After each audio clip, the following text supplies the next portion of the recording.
जय माता दी। मैं पंडित गौरव शर्मा, एस्ट्रो अर्थ चैनल में आप सभी का बहुत बहुत स्वागत है। आज हम कुंभ राशि के मासिक राशिफल में क्या भचक्र के ग्रहों की क्या स्थिति बनी है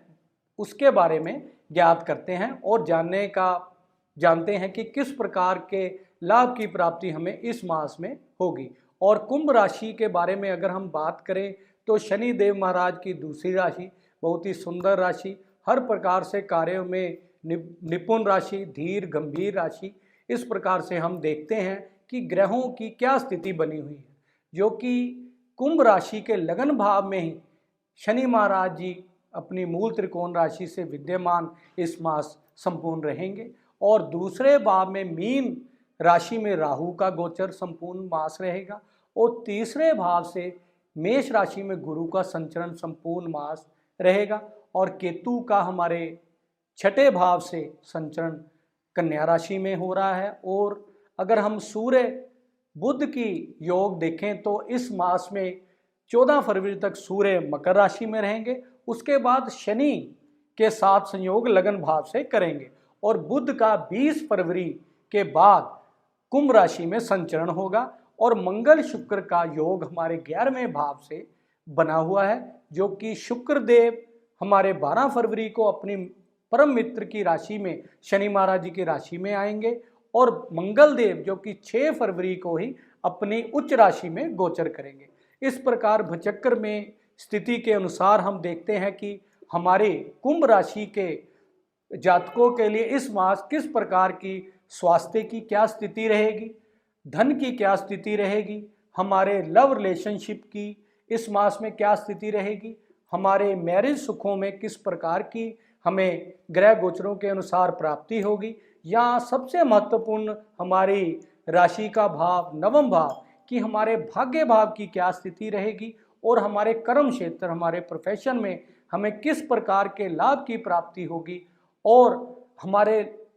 फुलमेंट ऑफ डिजायर जो कि हमारा 11वें भाव से हम देखते हैं इच्छा पूर्ति हमें इस मास किस प्रकार से प्राप्ति होगी। अब हम जानते हैं, सर्वप्रथम देखते हैं हमारे हेल्थ, हमारा स्वास्थ्य पर किस प्रकार का रहेगा इस मास में। उसके लिए हम लग्नेश की स्थिति का आकलन करते हैं। उसके लिए हम शनि महाराज जी की स्थिति देखेंगे जो कि कुंभ राशि के लग्नेश हैं।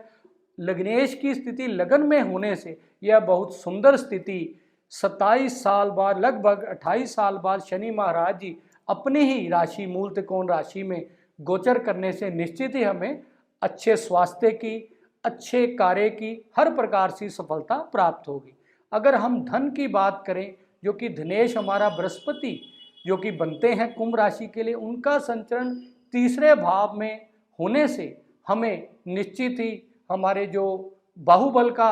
स्थान है उसमें होने से बृहस्पति की स्थिति हमें कहीं ना कहीं छोटी यात्राओं की अधिकता रहेगी और अपने कार्य क्षेत्र से धन की स्थिति गुरुदेव के सानिध्य से हमें अवश्य ही प्राप्त होगी। और अगर हम उसके बाद अपने लव रिलेशनशिप की बात करें और स्टूडेंट्स के लिए देखें कि किस प्रकार से रहेगा, वह हम बुध से देखते हैं जो कि पंचम भाव के स्वामी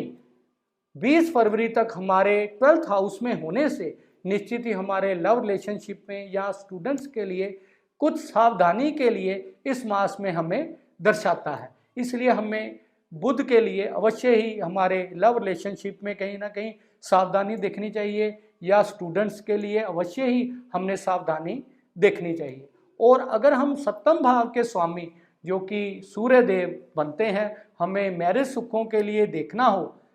या हमारे पार्टनरशिप के लिए देखना हो, उनका भी गोचर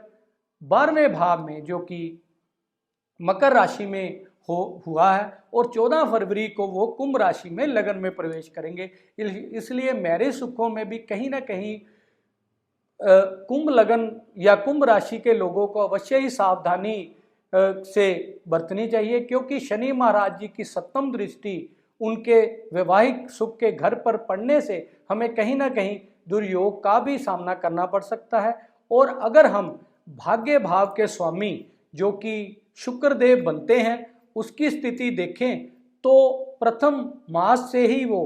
हमारे 11वें भाव से मंगल के साथ गोचर होने से निश्चित ही हमें अच्छी सफलताओं की प्राप्ति होगी और भाग्य का संपूर्ण साथ हमें इस मास अवश्य ही प्राप्त होगा, क्योंकि शुक्र देव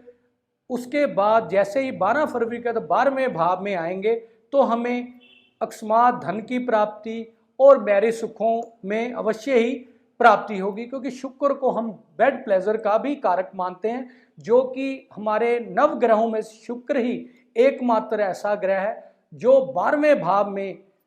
आने से भी कारक बनता है। और 12वां भाव हमारे खर्चों का, हमारे बेड प्लेजर का हर प्रकार से हम देखते हैं, लेकिन मात्र शुक्र ही जो 12वें भाव में अति शुभ फलों की प्राप्ति हमें करवाता है। और अगर हम अपने कार्य क्षेत्र के बारे में देखें, जो कि हमारा दशमेश मंगल बनता है, वो मास के प्रारंभ से ही 11वें भाव में होने से निश्चित हमें अपने कार्य क्षेत्र में कहीं ना कहीं प्रमोशन के, जॉब, अच्छी जॉब लगने के बहुत सुंदर योग बने हुए हैं। उसके लिए हमें आगे उपाय भी बताएंगे, और विदेश यात्रा के लिए अगर हमने देखना हो तो उसके लिए आगे हम उपायों के बारे में बताते हैं।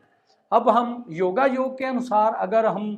कुंभ राशि के लिए बताएं तो किस प्रकार से हमें सावधानियां या उपाय के बारे में देखना चाहिए, उसके लिए हमने नवम भाव के स्वामी जो कि शुक्र देव बनते हैं, हमें हर शुक्रवार वाले दिन माँ लक्ष्मी के मंदिर में गुलाब के फूलों की माला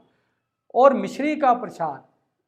हमें माँ लक्ष्मी के मंदिर में चढ़ाना चाहिए, जिससे कि हमें भाग्य में जो भी अवरुद्ध आ रहे होंगे वह दूर हो सकेंगे। और इस मास में शनि महाराज जी का उपाय हमें अति अवश्य ही करना चाहिए, क्योंकि शनि महाराज जी का गोचर हमारे लगन भाव से होने से हमें कुछ देरी से चीज़ों की प्राप्ति के बारे में ज्ञात होता है, क्योंकि शनि महाराज जी कुछ डिले के कारक हैं। इसलिए हमने शनि महाराज जी के मंदिर में संध्या के समय 108 बार ओम नमः शिवाय का जप अवश्य ही करना चाहिए, जिससे कि हमें लग्नेश की उच्च स्थिति प्राप्त हो और हमें अच्छे फलों की प्राप्ति हो। जय माता दी।